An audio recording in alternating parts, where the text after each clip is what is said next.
గణపతయే నమః. ఏమిది? ఇదేమిది? ఏం కలర్ ఇది? Yellow colour flower. ఊరెళ్ళే. సరే టాటా బాబాయ్. Hey all, welcome back to our channel. నేను మీ హరీశ్వరి లోకేష్. ఇవాల్టి వీడియోలో వచ్చేసి అమ్మ వాళ్ళ ఇంట్లో ధన్వి ఫుల్ డే రొటీన్ అని చెప్పొచ్చు. ప్రీవియస్ వీడియోలో చెప్పాం కదా అమ్మ వాళ్ళ ఊరు వస్తున్నామని చెప్పేసి. వచ్చేసరికి నైట్ అయిపోయింది, ఇంకా డిన్నర్ చేసేసి పడుకున్నాం. ఇది నెక్స్ట్ డే మార్నింగ్.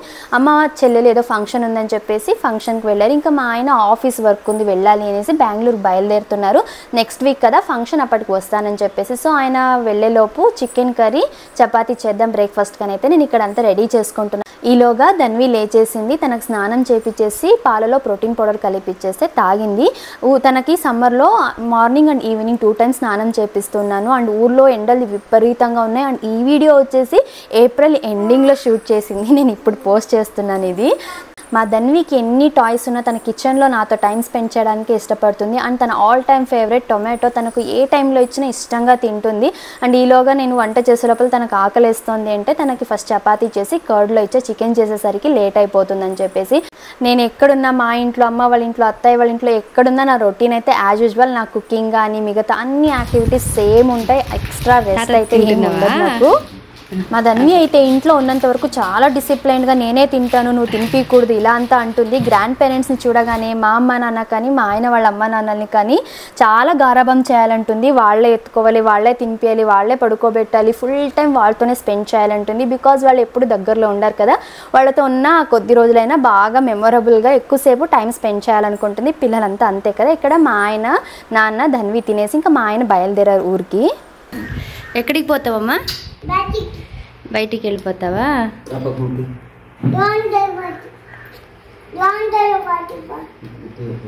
ఈ రౌండ్ అంతా ఇక్కడ ఎండలు ఎక్కువమ్మా. మా ధన్వి పుట్టాక ఇదే ఫస్ట్ టైం మా ఆయన ఆల్మోస్ట్ 1 week తనకు దూరంగా ఉండడము. ప్రెగ్నెన్సీలో కానీ డెలివరీ తర్వాత ఎప్పుడు మేము వచ్చినా కూడా 1-2 days ఉండేసి వెళ్ళాం. కానీ ధన్విని వదిలేసి అయితే ఉన్నింది ఇదే ఫస్ట్ టైం. చాలా ఎమోషనల్గా ఫీల్ అవుతున్నారు. ఊరెళ్ళే. సరే టాటా బాబాయ్. అమ్మా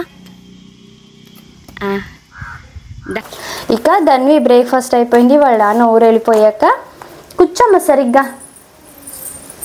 తనకి యాక్చువల్గా ఇప్పుడు మన ఇండియన్ మైథాలజీ కూడా, హిందూ మైథాలజీ గురించి కూడా కొద్దిగా తెలుసుకున్నట్టు ఉంటుందని చెప్పేసి అమెజాన్లో కొన్ని బుక్స్ అయితే తెప్పించాను.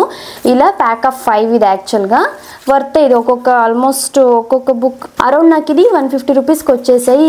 5 బుక్స్ కూడా. స్టోరీస్ కూడా బాగున్నాయి. ఇప్పుడు ధన్వి ఏజ్కి యాక్చువల్గా స్టోరీస్ నరేట్ చేస్తుంటే వింటుందని చెప్పేసి ఈ బుక్స్ అయితే తెప్పించుకున్నాను. ఇలా హనుమాన్, రామ, గణేష, విష్ణు, శివ ఇలా 5 బుక్స్ అయితే ఉన్నాయి, స్టోరీ బుక్స్ అయితే. సో ఇవి తనకి అన్నీ ఒకేసారి చెప్పలేము కాబట్టి డైలీ ఒక్కొక్క పేజ్ తనకి చెప్దాం అనుకున్నాను. సో దట్ ఈ స్టోరీ బుక్స్ అయితే చాలా రోజులే వస్తాయి. అండ్ రిపీటెడ్గా కూడా చెప్తూ ఉండొచ్చు. ఏ రీజన్ అయినా సరే, ఏ కల్చర్ అయినా సరే, వాళ్ళ రిలీజియన్ గురించి కూడా కొన్ని వాళ్ళ పిల్లలకి కూడా మన కల్చర్స్ గురించి కూడా తెలియాలి కాబట్టి ఆ బుక్స్ని ఇంట్రొడ్యూస్ చేయడం చాలా చాలా మంచిది. సో నేనైతే ఈ హిందూ మైథాలజీ బుక్స్ అయితే తీసుకొచ్చా. కానీ ఏ స్టోరీ ఈరోజు ఏ స్టోరీ కావాలి నీకు? హనుమాన్, రామ, ఎలిఫెంటా, గణేష, జేజ గణేష. ఓకే, గణేష స్టోరీ చెప్దామా ఈరోజు? ఓకే. హాయ్ గణేష. ఓం గం గణపతయే నమః. ఓకే, స్టార్ట్ చేద్దామా? సో గణేష చూడు ఎలా ఉన్నారు. గణేష ఏం తింటున్నారమ్మా? సో ఎప్పుడే కానీ బుక్ రీడింగ్ ఏదైనా సరే ఏ ఏజ్ పిల్లలకైనా మనం స్టార్ట్ చేసినప్పుడు ఫస్ట్ కవర్ పేజ్ మీద ఏమేమి ఉన్నాయో అవన్నీ కూడా క్లియర్గా వాళ్ళకి చెప్పాలన్నమాట. సో దట్ ఏముంది బుక్లోనే ఒక ఇంట్రెస్ట్, క్యూరియాసిటీ వస్తుంది పిల్లలకి. లడ్డు తింటున్నారు. ఇక్కడ ఏం రాసింది? ఓం అని రాసింది కదా. గణేష ఏ కలర్ డ్రెస్ వేసుకున్నారమ్మా? ఏ కలర్ డ్రెస్ వేసుకున్నారు? ఆరెంజ్. ఇది గ్రీన్ కదా. ఇక్కడ ఏముంది? ఇక్కడ చిట్టెలుకమ్మ వస్తుంది కదా. సో ఇలా కవర్ పేజ్ నుంచి చెప్తుంటే వాళ్ళలో ఇంట్రెస్ట్ అనేది క్రియేట్ అవుతుంది. నేను ఇప్పుడు స్టోరీ కూడా మొత్తం ఏం చెప్పాను, జస్ట్ అడుగుతున్నారు కదా స్టోరీస్ ఎలా చెప్తారు మాకు అంటే రియల్ టైంలో కావాలి అన్నందుకు నేను ఇక్కడ స్టోరీస్ది కూడా చెప్తున్నా. ఇక్కడ జనరల్గా ఓపెన్ చేస్తే స్టోరీ లైన్ చాలా లెంతీగా ఉంటాయి. ఇప్పుడు యాజ్ ఇట్ ఈస్ దీంట్లో ఏముందో అది పిల్లలకి ఇప్పుడు చెప్పినా కూడా అంత ఇదిగా అర్థం అవ్వదు. ఫస్ట్ అయితే పిక్చర్స్ గురించి ఎక్స్ప్లెయిన్ చేయాలి, ఏమేమి పిక్చర్స్ ఉన్నాయి ఏంటి అనేసి ఎక్స్ప్లెయిన్ చేయాలి. తర్వాత ఇందులో ఉన్న స్టోరీ ఇప్పుడు మీరు మీ బేబీతో ఏ లాంగ్వేజ్లో మాట్లాడతారో ఆ లాంగ్వేజ్లో వాళ్ళకు నరేట్ చేయడానికైతే ట్రై చేయాలి. చిన్న బేబీస్కి అయితే, కొంచెం పెద్ద పిల్లలకైతే ఈజీగా అర్థమవుతుంది మనము ఇంగ్లీష్లో చెప్పినా హిందీలో చెప్పినా ఏ లాంగ్వేజ్లో అయినా సరే. సో ఫస్ట్ అయితే ఏమేమి ఉన్నాయో అది ఎక్స్ప్లెయిన్ చేయాలి కన్నా. ఇక్కడ ఎవరమ్మా ఉండేది? అంబా. నందిని అంబా అంటుంది. మూము నంది. ఎవరు? నంది. ఇక్కడ ఎవరు? అవునా? సో ఇక్కడ ఏమైంది తెలుసా, ఇది మనం గణేష ఉన్నారు కదా, గణేష ఫస్ట్ నేమ్ వచ్చేసి హిరంబ. గణేష ఎలా పుట్టారో తెలుసా నీకు? సరే గణేష ఎలా పుట్టారో తెలుసా? గణేష వాళ్ళ అమ్మ పార్వతి అమ్మ. నీకు తెలుసు కదా పార్వతీ మాత? తెలుసు కదా. ఓకే. సో ఒకరోజు ఏమైంది తెలుసా, పార్వతీమాత స్నానానికి వెళ్తున్నప్పుడు డోర్ దగ్గర నందిని నిలబడమని చెప్పిందంట. డోర్ బయట నువ్వు నిలబెడతావు కదా మామూలుగా డోర్ బయట, అలా నంది నిలబడి ఎవరిని లోపలికి రానికూడదు అని చెప్పిందంట. కాకపోతే అప్పుడు శివ వచ్చేసారంట, ఈశ్వర వచ్చేసి నేను లోపలికి వెళ్ళాలి అంటే నంది ఆయన బాస్ కదా శివుడు, ఆయనకి ఏమవుతారు పెద్ద జేజ కదా, కాబట్టి ఆయన ఓకే అని చెప్పేసి వదిలేశారు. అప్పుడు పార్వతి అమ్మకి కోపం వచ్చేసింది. నీకు కోపం వస్తే ఎలా చేస్తావు చెప్పు అంట. అలాగే పార్వతి అమ్మకు కూడా కోపం వచ్చేసింది అనమాట. కోపం వచ్చి నంది మీద కోపం చూపించేసి మీరెవరు నా మాట వినరు, నేను నా కోసము ప్రత్యేకంగా ఒక మనిషి, నేను నా మాట కంప్లీట్గా వినేలాగా నా మాట అంగీకరించేలాగా ఒకరిని నేనే తయారు చేస్తాననేసి. ఏమిది? అలా పార్వతి అమ్మ ఒళ్ళంతా కూడా పసుపు రాసుకొని, నువ్వు ఇక్కడ పెట్టుకున్నావే పసుపు కుంకుమ ఇదంతా, అలా పసుపు రాసుకొని చిన్న ఒక మనిషిలాగా ఒక విగ్రహం చేసేసిందంట. దానికి ప్రాణం పోసి దానికి హిరంబ అని పేరు పెట్టింది. గణేష, మన జేజ గణేష అలా పుట్టారు. ఓకేనా? అప్పుడు గణేష దానికి హిరంబ అని పేరు పెట్టి గణేషకి అప్పుడు చెప్పారనమాట, అమ్మ లోపల ఉన్నప్పుడు బయట నువ్వు ఉండాలి, ఎవరిని లోపలికి వదలకూడదు అని చెప్పిందంట. ఓకేనా? నువ్వు అమ్మ చెప్పింది వింటావు కదా నువ్వు, గుడ్ గర్ల్ లాగా. ఇక్కడ నొప్పి అయిందా? అలాగే ఇక్కడ గణేష బయట నిలబడి ఉన్నప్పుడు జేజ ఈశ్వర వచ్చారనమాట. ఇక్కడికి వచ్చి నన్ను లోపలికి వదలమంటే ఇక్కడ గణేష అమ్మ చెప్పిన మాట కోసం వదలలేదు లోపలికి.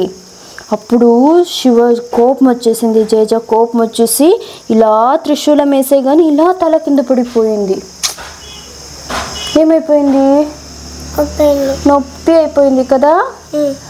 సో ఇలా పిల్లలకి స్టోరీస్ అయితే నరేట్ చేస్తూ ఉండాలి. ఇప్పుడు తనకు అర్థమవుతుంది కాబట్టి ఇనిషియల్గా స్టార్ట్ చేసినప్పుడు నేను వేరేలాగా చెప్పేదని ఆల్రెడీ ఒక వీడియో ఉంది. సో ఆ వీడియో మీరు చూడొచ్చు. పదాలు రిపీటెడ్గా చెప్పడం అలా చేస్తూ ఉండొచ్చు. ఇప్పుడు తనకు ఆల్మోస్ట్ అన్నీ అర్థమవుతాయి కాబట్టి అంటే స్ట్రెచ్లో చెప్తుంటా. ఇలా ఈ మైథాలజీని ఇంతవరకే మనం ఎక్స్ప్లెయిన్ చేయగలము. వేరే స్టోరీస్ వచ్చేసి ఇంకా ఎక్స్ప్రెసివ్గా వేరేలాగా చెప్పొచ్చు. నేను నెక్స్ట్ వీడియోస్లో కూడా తనకు స్టోరీస్ ఎలా చెప్తానో తనకు ఆల్మోస్ట్ ఫస్ట్ నాప్ టైం వచ్చేసింది కదా నాన్న. ఫ్రూట్ తినేసి బజ్జి అంటావా? ఓకే.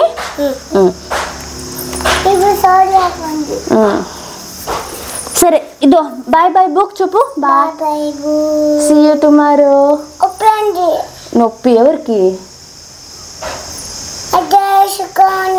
నొప్పి తల కింద పడిపోయి నొప్పి అయిపోయిందా? చూసారా, ఫస్ట్ టైం నేను చెప్పి తనకు ఆల్రెడీ. సో తను గుర్తుపెట్టుకుంటూ ఉంటుంది అనమాట కదా నాన్న. పిల్లలు అంతా ఇమాజిన్ చేసుకుంటారు, వాళ్ళలో ఇమాజినరీ స్కిల్స్ డెవలప్ అవుతాయి. ఇట్లా తీసేస్తే ఎక్కడ నొప్పి అయింది? ఇట్లా పడిపోవాలి. సరే పోదాం.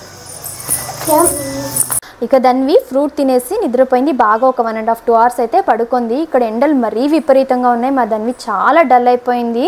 తను లేచేలోగా తనకి చికెన్ బిర్యానీ పెరుగు పచ్చడితో సర్వ్ చేస్తున్నా. ఇక్కడైతే తనకు ఇక్కడ వెదర్కి అడ్జస్ట్ అవ్వడానికి ఆల్మోస్ట్ 2 days టైం పట్టింది. చాలా అంటే చాలా డల్ అయిపోయింది.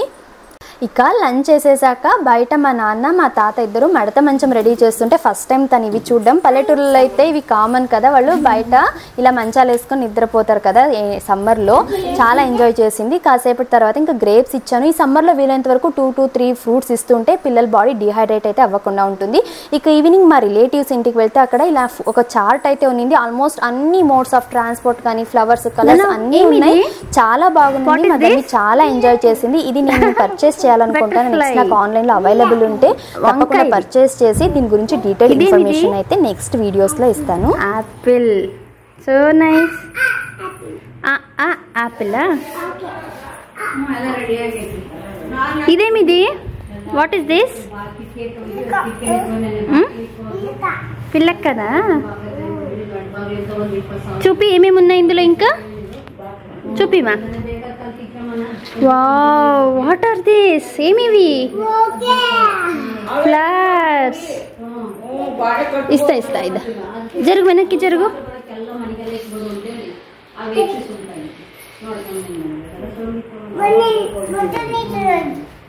చూపిస్తున్నావా?